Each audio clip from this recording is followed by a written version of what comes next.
और अब खबरें विस्तार से। 25 लाख का इनामी नक्सली संगठन का सरगना कान्हू राम मुंडा उर्फ मंगल जी सहित 7 नक्सलियों ने हथियारों के साथ जिला पुलिस के सामने आत्मसमर्पण कर दिया। जिला पुलिस की ये अब तक की सबसे बड़ी उपलब्धि मानी जा रही है। गुड़ा बांधा दस्ता के जोनल कमांडर एवं 25 लाख का इनामी नक्सली कान्हू राम मुंडा समेत 7 नक्सलियों ने डीआईजी, एसएसपी समेत वरीय पुलिस अधिकारियों के समक्ष आत्मसमर्पण कर दिया। इसके अलावा एक इंसास राइफल, 2 पिस्टल, भारी मात्रा में कारतूस भी उन्होंने पुलिस के हवाले कर दिया। डीआईजी ने मीडिया के समक्ष उन्हें पेश किया। उन्होंने बताया कि गुड़ा बांधा थाना अंतर्गत जियान गांव में हजारों ग्रामीणों के समक्ष उन्होंने आत्मसमर्पण किया।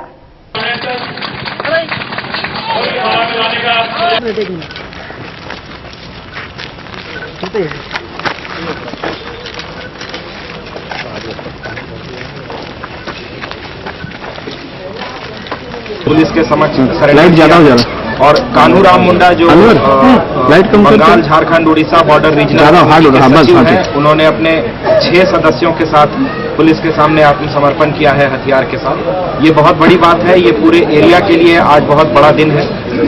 जितने लोगों ने सरेंडर किया है उसमें कान्हू राम मुंडा पे लगभग 47 केसेस हैं हमारे रिकॉर्ड में, जो कि सिर्फ इस जिला के हैं।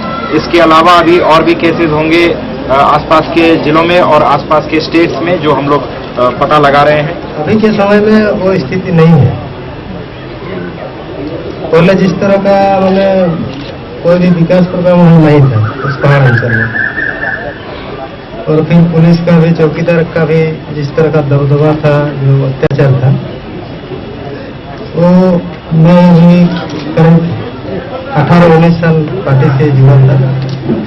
यही अनुभव किया कि अभी पुलिस का भी जो आचरण है तो पहले जैसा नहीं है। और वो पहाड़ी एरिया को विकास करने के लिए सरकार जिस तरह से कोशिश कर रहा है,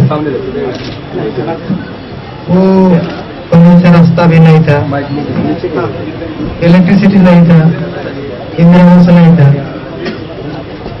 और बहुत सारा समस्या है। अभी इलेक्ट्रिसिटी हो गया, रास्ता घाट हो गया, बिरसा आवास, इंदिरा आवास, ये सब हो, मतलब कुछ बदलाव हो। झारखंड आदिवासी कुर्मी समाज के बैनर पर कुर्मी जाति को ST/SC में शामिल करने की मांग को लेकर आंदोलन की रणनीति बनाई गई। कुर्मी जाति को अनुसूचित जाति में शामिल करने की मांग को लेकर झारखंड आदिवासी कुर्मी समाज जोरदार आंदोलन चलाएगा। बुधवार को सुनारी स्थित निर्मल भवन में आयोजित बैठक में आस्तिक महतो, हरमोहन महतो, पूर्व सांसद सुमन महतो सहित अन्य मौजूद थे। कुर्मी संगठन का प्रतिनिधियों का बैठक हो रहा है और इस बैठक का उद्देश्य है आने वाले दिन में झारखंड में कुर्मी को अनुसूचित जनजाति में शामिल करने और कुड़माली भाषा को संविधान का 8वीं सूची में शामिल करने के लिए एक बड़ी लड़ाई की ओर आदिवासी कुर्मी समाज जा रहा है। उसी संदर्भ में आज कुर्मी प्रतिनिधियों की बैठक हो रही है। रखा है। हम लोग सब सरकार के विरुद्ध में, उसके नीति के विरोध में, समाज के द्वारा जब तक समाज कॉन्शियस नहीं होगा हम जनता को क्या ये करेंगे, देंगे। और अब बात यहाँ तक पहुँच चुकी है, इस सरकार ने इस हद को पार कर दिया है कि वो तो ऐसी ही बात हुई कि जमीन के मालिक हम और कोई गैर आके हम ही रास्ता बता रहा है कि हमें क्या करना है। हमारे ही बाल बच्चों का वो सत्यानाश करने पर तुला हुआ है। तो हमने एक प्रण किया है, जो हम लोग आज जितने भी लोग यहाँ बैठे हुए हैं कुर्मी समाज की तरफ से, हम एक अभियान के द्वारा, पहले हुआ करता था एक आंदोलन जो कि लोगों ने देखा है, मुझे लगता है कि अब उसी सशक्त आंदोलन को करने की आवश्यकता है। कुर्मी समुदाय को अनदेखा किया जा रहा सरकार की ओर से, जो झारखंड में अहम भूमिका निभाने वाले झारखंड राज्य में, इस कुर्मी समाज अब पीछे नहीं हटने वाला है। अब हर राजनीतिक दल को छोड़ के, अगर राजनीतिक दल अगर साथ दिया तो ठीक है, अगर नहीं दिया तो कुर्मी अब जुटेगा, अब टूटेगा नहीं। और ये जोड़ तब तक रहेगा जब तक हम अपना अधिकार नहीं ले लेंगे। जमशेदपुर नियोजनालय में चल रहे 2 दिवसीय 10वें रोजगार मेले में इस बार 50 से ज्यादा नियोजक भाग ले रहे हैं और कम से कम 3000 रिक्तियां हैं। झारखंड सरकार के नियोजन एवं प्रशिक्षण विभाग द्वारा जमशेदपुर नियोजनालय में 10वां दंतोपंत डेंगड़ी रोजगार मेले का आयोजन किया गया। इस 2 दिवसीय रोजगार मेले में कक्षा 10वीं से लेकर बीटेक, एमटेक और सीए तक के लिए संभावनाएं हैं। 50 से ज्यादा नियोजक मेले में शिरकत कर रहे हैं, जिनमें जुस्को, कोहिनूर स्टील नर्सिंग इस्पात, एजिस के अलावा बाहर की भी कंपनियां हैं, जैसे hero motor Corp, Vespa, omni Motors, SR group भी भाग ले रही हैं। नियोजनालय में सुबह से ही युवाओं की जबरदस्त भीड़ उमड़ पड़ी है। उनसे फॉर्म फिलअप करवाया गया, बाद में उनसे साक्षात्कार और रिटर्न टेस्ट भी लिए जाएंगे। नियोजनालय के सहायक निदेशक शशिभूषण झा ने बताया कि एग्रीकल्चर, मैन्युफैक्चरिंग से लेकर हर क्षेत्र में 3000 से ज्यादा रिक्तियां हैं। रिक्तियां हर क्षेत्र से है, चाहे वो एग्रीकल्चर का क्षेत्र हो, सेवा क्षेत्र हो, मैन्युफैक्चरिंग हो, सारे क्षेत्रों की रिक्तियां हैं।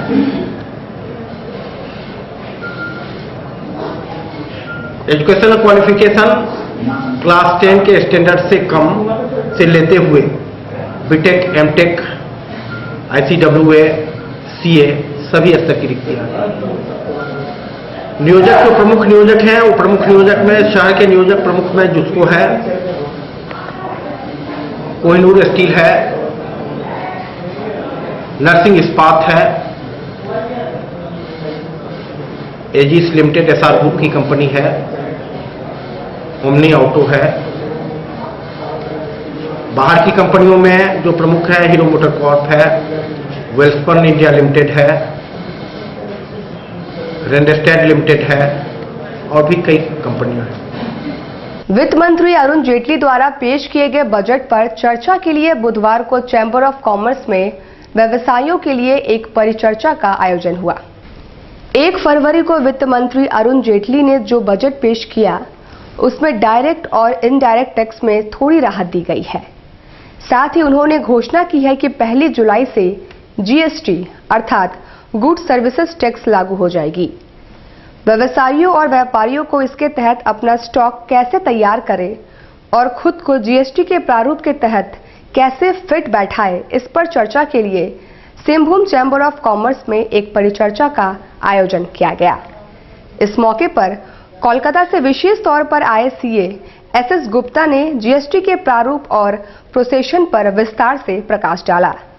इस मौके पर चैंबर के अध्यक्ष सुरेश सोंथालिया समेत अन्य लोग मौजूद थे। द्वारा उस पर एक डायरेक्ट टैक्स के मैटर पर एक परिचर्चा का आयोजन किया गया है और उसके साथ साथ जीएसटी जो अरुण जेटली जी ने कहा कि हम लोग बहुत कोशिश कर रहे हैं कि जीएसटी अगले साल 1 जुलाई से लागू कर दिया जाए, तो उस पर भी किस तरह से जीएसटी के प्रोविजन में एक डीलर अपने पुराने कानून जो अभी एक्साइज और वैट के अंतर्गत रजिस्टर्ड है, उसे किस तरह वो माइग्रेट करेंगे जीएसटी के अंतर्गत, उनका क्या प्रोविजन है, उसको ट्रांजिशनल प्रोविजन हम लोग कहते हैं। तो ट्रांजिशनल प्रोविजन के बारे में यहाँ पर मेंबर्स को और डीलरों को बताया जाएगा कि किस तरह से माइग्रेट करना और क्या प्रोविजन है, क्या उनको मेंटेन करना है। केरला पब्लिक स्कूल गम्हरिया के बच्चों ने खुद नहीं खाकर अपना टिफिन उन गरीबों को देने का फैसला किया जो 2 जून की रोटी के लिए तरसते हैं।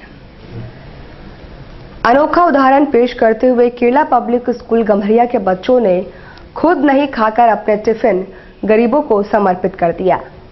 मानव सेवा का इससे बढ़िया मिसाल और क्या हो सकता है। माध्यम बना रोटी बैंक। स्कूल के बच्चे और शिक्षिकाएं भोजन सामग्री, फल आदि लेकर एमजीएम अस्पताल पहुंचे और अपने हाथों से उन्होंने महिला वार्ड और चिल्ड्रन वार्ड में भर्ती गरीब बच्चों और मरीजों को उनके अटेंडेंट्स को भेंट किया। स्कूली बच्चे की इस पहल को आई ओपनर कहा जा सकता है, जो अन्य लोगों के लिए उदाहरण बनी है।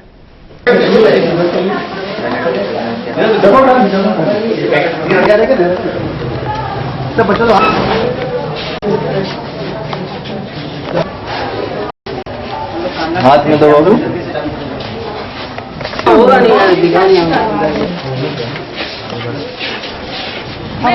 केरला पब्लिक स्कूल गम्हरिया की तरफ से हमारे सारे विद्यार्थियों और हमारे सारे शिक्षकगण की तरफ से आज ये खाना हम लेकर आए हैं एमजीएम अस्पताल में।